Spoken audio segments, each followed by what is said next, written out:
ሳምሰንግ ጋላክሲ A16 5G ይህን ስልክ እንግዲህ ገበያ ላይ በተመጣጣኝ ዋጋ የምታገኙ ሲሆን ዋጋው በመቀነሱም የተለያዩ ችግሮችን የምታገኙበት ስልክ ነው። ይህን ቪዲዮን ሳትመለከቱ ይህን ስልክን ባገዙት ተመራጭ ነው። ኦር ደግሞ ይህን ስልክ ሊገዛ ያሰበ ጓደኛ ካላችሁ ይህን ቪዲዮን ሼር አድርጉለት። ይህ ስልክ ለመጀመሪያ ጊዜ ገበያ ላይ የዋለው በኦክቶበር 25 2024 ላይ ሲሆን ይህም እንግዲህ አንድ ዓመት አካባቢ ሆኖታል ማለት ነው። ይህ ስልክ ሱፐር አሞል ዲስፕሌይ የሚጠቀም ሲሆን ከዚህ በተጨማሪ ሪፍሬሽ ሬቱ 90 ሄርትዝ ስለሆነ በዚህ ምክንያት እንግዲህ ይህንን ስልክን በምትጠቀሙበት ሰዓት ላይ ላግ ሊያጋጥማችሁ ይችላል። ከዚህ በተጨማሪ ደግሞ ይህን ስልክ በአሪፍ ዲዛይን የምታገኙት ሲሆን ነገር ግን ዲዛይኑ ብቻ ዋጋ የለውም። ምክንያቱም ይህ ስልክ የሚጠቀመው ፕሮሰሰር ሚዲያቴክ ዳይሜንሲቲ 6300 ሲሆን በዚህም ምክንያት እንግዲህ ስልኩ ላይ የተለያዩ ሊሚቴሽኖች ኖረውበታል። ከሊሚቴሽኖቹ አንዱ ስልኩ 4K ኳሊቲ ያላቸውን ቪዲዮዎችን መቅረጽ አይችልም። ይባስ ብሎ ደግሞ በሌላ ስልክ 4K ኳሊቲ ያላቸውን ቪዲዮዎችን ቀርጻችሁ ወደዚህ ስልክ ልካችሁ ብከፍቱት እንኳን ቪዲዮ አይከፍትላችሁም፣ ኖ ሰፖርተር ነው የሚላችሁ። ከዚህም በተጨማሪ በተጠቀመው ፕሮሰሰር አማካኝነት የተለያዩ ሊሚቴሽኖች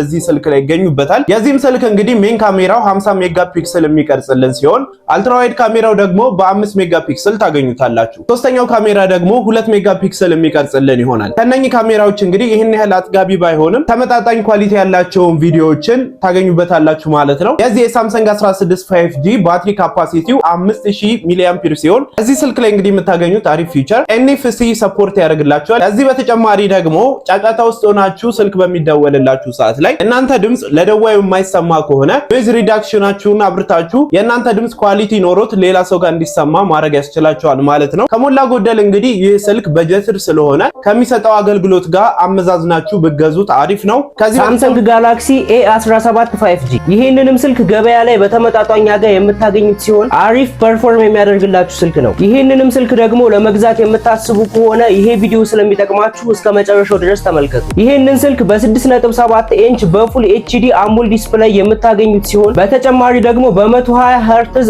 ሪፍሬሽ ሬት ታገኙታላችሁ። ይሄም መሆኑ ደግሞ አሪፍ እንቅስቃሴዎችን ስልኩ ላይ እንድትመለከቱ ያስችላችኋል። ወደ ስቶሬጁ ስንሄድ ደግሞ 128 በ6 እና 256 በ8 GB RAM ታገኙታላችሁ። ይሄም ስልክ 3 ካሜራዎች ያሉት ሲሆን ሜን ካሜራው 50 ሜጋፒክሰል ጥራት ያላቸውን ፎቶዎችንና ቪዲዮዎችን እንድንቀርጽ ያስችለናል። ሁለተኛው ደግሞ አልትራዋይድ ካሜራ ሲሆን 8 ሜጋፒክሰል ጥራት ያላቸውን ፎቶዎችንና ቪዲዮዎችን መቅረጽ ያስችለን። ሶስተኛው ደግሞ 2 ሜጋፒክሰል መቅረጽ ያስችለናል ማለት ነው። የዚህም ስልክ ባትሪ ደግሞ 5300 ሚሊ አምፒር ሲሆን ከ25 ዋት ፋስት ቻርጀር ጋር ታገኙታላችሁ። ከዚህም በተጨማሪ ደግሞ ይሄንን ስልክ ከስሙ እንደምትረዱት 5G ኔትወርክን ሰፖርት የሚያደርግ ነው። ብዙ ብር ሳታወጡ ነገር ግን አሪፍ ፐርፎርም የሚያደርግ ስልክ መግዛት የምትፈልጉ ከሆነ ይህ ስልክን ማወቅ ይኖርባችኋል። ይህ ስልክ ማን ነው? ሳምሰንግ ጋላክሲ A07። ይህ ስልክ እስካሁን ድረስ ገበያ ላይ የወጡ በጀትድ የሆኑ ስልኮች ላይ የማናገኘውን ፐርፎርማንስን የምናገኝበት ስልክ ነው። ስልኩ ሚዲያቴክ ሄሊዮ G99 ፕሮሰሰር የሚጠቀም ስለሆነ ከዚህ በፊት የወጡት በጀትድ የሆኑ ስልኮች ላይ የማናገኘውን አሪፍ ፐርፎርማንስን እናገኝበታለን። ከዚህ በተጨማሪ ከዚህ ስልክ ቀደም ብለው የወጡት በጀትድ ስልኮች 60 ሄርትዝ ሪፍሬሽ ሬት ብቻ ነበር የነበራቸው። ይህ ግን ከፍ ተደርጎ